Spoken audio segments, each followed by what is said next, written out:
We saw Eriksen starting today, of course, Jules, heavily linked to a move to Inter Milan. How likely is that to happen before the end of the transfer window? I was told today that it was still 50-50, really. I mean, for Inter Milan, they need creativity right now because Barella, for example, is still injured, and they could do with someone like Eriksen right now, but they also know that in 6 months he's free and he can come in 6 months' time for nothing. So they're still debating on whether to make an offer to Spurs now and discuss more terms with Spurs about maybe getting Eriksen now for between 15 and 20 million euros, which would still be, for a player like Eriksen, hopefully that he would go back to his best. It was still quite a good deal. So I still think this one is well balanced in between now or at the end of the season.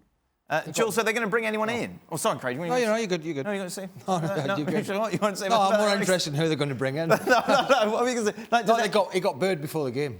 Oh, did he? When the teams were announced. So clearly there's...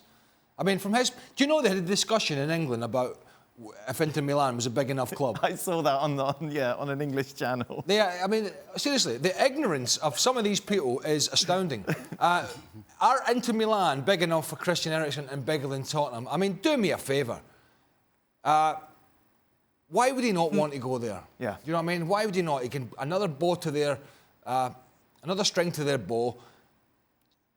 Clearly disenchanted at Tottenham. Needs to freshen up and see something different. Is it a team? Okay, they're not in the Champions League, but they will be fighting tooth and nail all the way till the end of the season. You'd think with Juventus. Yeah. And they'll be in the Champions League next season, by the way. They'll be in the Champions League next season. But are they a bigger club than Tottenham, they ask, in England? I mean, honestly, take the Premier League goggles off and do one. Steve, you were saying the Spurs is a bigger club. No, why would Inter Milan, right? Now, we know Inter Milan's a big club. Yeah. So why are they dithering over 15 or 20 million?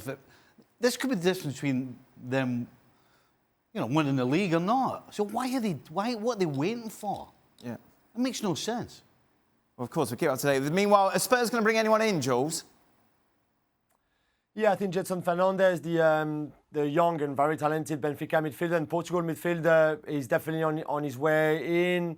It's a loan, first of all, for 18 months, and then there's an obligation to buy. But again, is that the answer of the problems that Mourinho and the team are having at the moment in midfield? That, he's a very young kid. He hasn't actually played that much of top-flight football. He's certainly very talented, but they clearly need a more experience, a player that could come in straight away and have an impact, someone who would make a difference straight in. Gedson Fernandes is not going to do that. He will need time to adapt to a new country, a new league, a completely different style of football, completely different style of playing the team that he joins compared to Benfica, for example, which, again, I'm not really sure is that what Spurs need right now. Well, thank you very much for watching ESPN on YouTube. For more sports highlights and analysis, be sure to download the ESPN app. And for live streaming, premium content, and let's not forget as well, ESPN FC 7 days a week. Subscribe to ESPN+.